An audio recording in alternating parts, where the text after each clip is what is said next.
HSC 2025 শিক্ষার্থীরা আজকে আমরা চট্টগ্রাম বোর্ডের জন্য আমরা বাংলা দ্বিতীয় পত্রের 3 নং প্রশ্নের জন্য সাজেশন দেব। বাংলা দ্বিতীয় পত্রের 3 নং প্রশ্ন আপনি যদি খেয়াল করে দেখেন যে বাংলা দ্বিতীয় পত্রের 3 নং প্রশ্নে দুইটা প্রশ্ন আসে, যে কোনো একটা প্রশ্নের উত্তর দিতে হয়। তো একটা প্রশ্ন আসে এরকম যে 8টা শব্দ থাকবে, 8টা শব্দ থেকে আপনাকে 5টা শব্দ উত্তর দিতে হবে এবং বলতে হবে এটা কোন ধরনের ব্যাকরণিক শব্দ। যেমন আপনি যদি খেয়াল করে দেখেন এখানে দেওয়া আছে মুদের গরব, মুদের আশা, আমরি বাংলা ভাষা। তো এখানে খেয়াল করেন মুদের নিচে টান দেওয়া আছে, আপনাকে বলতে হবে যে শব্দ এটা কোন ধরনের শব্দ, সর্বনাম, বিশেষ্য, বিশেষণ, ক্রিয়া কোন ধরনের।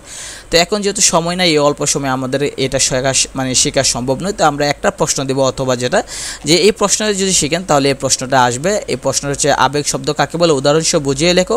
এই প্রশ্নটা যদি শিখেন তাহলে নিশ্চিত থাকেন যে এই প্রশ্নটা কমন আসবে।